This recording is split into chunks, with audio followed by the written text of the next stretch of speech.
Committed আমি চলে এসেছি শিলংয়ের ব্লগটা নিয়ে, মানে শিলংয়ের থার্ড পার্টের ব্লগটা নিয়ে। এটা ছিল আমাদের হোটেলটা যেখানে আমরা স্টে করেছিলাম। এটার রেট ছিল 6000 পার নাইট। আমরা 4 জন গেছিলাম। তো এটা সিজন টাইমে ডিফার করে, কোনো সময় কমে যায়, কোনো সময় বেড়ে যায়। যেহেতু আমরা পুজোর সিজনে গেছিলাম, সেটা পিক টাইম ছিল। আপনি ইন্টেরিয়ারটা একবার দেখে নিন, খুব সুন্দর ইন্টেরিয়ার ছিল, দোতলা ছিল। এটা মানে ওপর তালাটা ছিল। তো তার ওপরে আমাদের রুমসগুলো অনেক বেশি সুন্দর ছিল। বাট ওভারঅল ইন্টেরিয়ারটা আমার এত ভালো লাগছিল যে আমি মানে পুরো জিনিসটা কভার করছিলাম আর কি। তো এটা ছিল আমাদের ব্রেকফাস্ট কাউন্টারের জাস্ট অপোজিটের ফ্লোরটা। তো আমরা স্ট্রেট চলে গেছিলাম মর্নিংয়ে ব্রেকফাস্ট করতে। তো ব্রেকফাস্ট আমাদের মানে বাফেট ছিল, প্লাস আমাদের কমপ্লিমেন্টারি ছিল, মানে আমাদের প্যাকেজের সাথে ইনক্লুডেড। তো ব্রেকফাস্টে এগুলো অপশন ছিল, আপনারা দেখে নিতে পারেন, যেগুলো আমরা খুব এনজয় করেছিলাম। প্রত্যেকটা খাবার খুব টেস্টি ছিল, খুব ক্লিন ছিল। আর অনেকগুলো অপশন ছিল, যেগুলো আপনারা এখন দেখতেই পাচ্ছেন, যেগুলো আমি খুলে, এটা একটা সাম্বার ডাল ছিল। তো আর এইগুলো এখানে পোহা ছিল। তারপরে অনেক অনেক মাল্টিপল কিছু জিনিস তো আমি দেখাতেই পাইনি। এটা ডিম সিদ্ধ ছিল। তো যতটা পেরেছি আপনাদের সাথে শেয়ার করেছিল। কর্নফ্লেক্স ছিল, আনলিমিটেড টি অ্যান্ড কফি ছিল।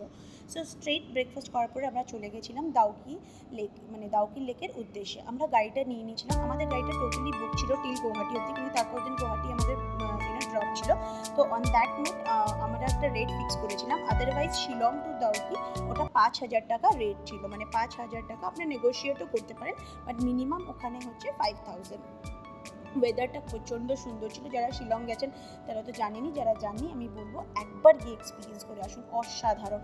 বা মানে অনেকভাবে ক্লাইমেটগুলো কখনো ক্লাউডি হচ্ছিল, কখনো চেঞ্জ হচ্ছিল, কোনো সময় বৃষ্টি হচ্ছিল, বাট এত সুন্দর রাস্তাগুলো লাগছিল, মানে স্কটল্যান্ড বলা হয় না, ঠিক স্কটল্যান্ডই মনে হচ্ছিল। এত সুন্দর, কোনো জায়গায় কোনো নোংরা নেই, এত গ্রিনারিজ।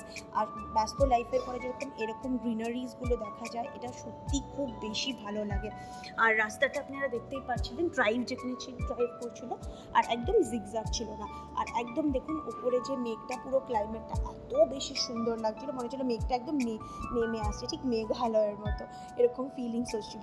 ট্রুলি মানে যতটা আমি কভার করেছি ততটা বেশি বিউটিফুল এক্সপিরিয়েন্স করেছিল। এটা ছিল ফেমাস দাউকি লেক, যেটা আমি ইনস্টাগ্রামে এতবার দেখেছি, বাট সিরিয়াসলি আমার খুব দেখার ইচ্ছা ছিল কি আদৌ কি সত্যি জলটা এতটাই গ্রিন। হ্যাঁ, বলবো না খুব ক্লিন আছে, বাট যতটা ক্লিন আছে আপনারা দেখতে পারবেন। দেখুন জলটা ঠিক এক্স্যাক্ট এই কালারটা, কোনো এডিট করা নেই, আর দেখতে খুব বেশি সুন্দর। আপনারা দেখতে পাচ্ছেন চারিদিকে এরকম গ্রিনারিজ, আর মিডলে এরকম গ্রিন জলটা। অসাধারণ এক্সপিরিয়েন্স ছিল। আমরা বোটিং করেছিলাম। বোটিংয়ের কস্ট হচ্ছিল 800 পার পারসন। তো আমার হাজব্যান্ড আর আমার শাশুড়ি তিনজনই উঠেছিলাম, আমার শ্বশুর যায়নি। তো আমরা তিনজন এখানে এক্সপিরিয়েন্স করেছিলাম। জলটা দেখুন, মাছগুলো এত ক্লিন, আর এত এই যে পাথরগুলো এত ক্লিন লাগছিল একদম সামনে থেকে। এইরকম এত দুর্দর্শ এক্সপিরিয়েন্স আমরা করেছি, সেটা আমরা বলে বোঝাতে পারবো না। 45 minutes was like a dream. ভীষণ ভালো লেগেছে, আপনারাও গিয়ে দেখতে পারেন। এইগুলো হচ্ছে ওয়াটারফল, যেগুলো পাশে ছিল, আমরা দেখেছিলাম। আর এটা হচ্ছে যেটা বর্ডার এরিয়া যেখানে বলে, তো এখানে বাংলাদেশ আর ইন্ডিয়া বর্ডার। তো এখানে জেনারেলি অনেক সিকিউরিটি ছিল, বাট খুব ভালো ছিল, ওরা আমাদেরকে খুব কোঅপারেট করেছে, ফটো তুলতে দিয়েছে। ওই পাশটা হচ্ছে বাংলাদেশ, বাট কেউ যেতে আসতে পারে না due to security reasons. But still আমরা ওখানে দাঁড়িয়ে, মানে জাস্ট ওপারটা দাঁড়িয়ে, মানে ওখানে ক্রস না করে এখানে আমরা ফটো তুলেছি। একটা বাংলাদেশের ফ্ল্যাগ আছে, আর এই অপোজিটে ইন্ডিয়ান ফ্ল্যাগ আছে। তো আর্মিরা ছিল, তারা খুব মানে অনেস্টলি তাদের ডিউটি করছিল। এত ভালো লাগছিল দেখে, একটা অসাধারণ এক্সপিরিয়েন্স। আমরা অনেকক্ষণ ওখানে ছিলাম। পেয়ারা মাখা, অনেক কিছু ছোটো ছোটো খাবার দাবার ওখানে বিক্রি হচ্ছিলো, ওগুলো খেয়ে আমরা এক্সপিরিয়েন্স করে কিছু ফটো তুলছিলাম। আর এটা হচ্ছে মিয়ংলং ভিলেজ, যেটা ক্লিনেস্ট ভিলেজ। ব্লগটা যদি ভালো লাগে একটা লাইক শেয়ার সাবস্ক্রাইব করবেন। Thank you.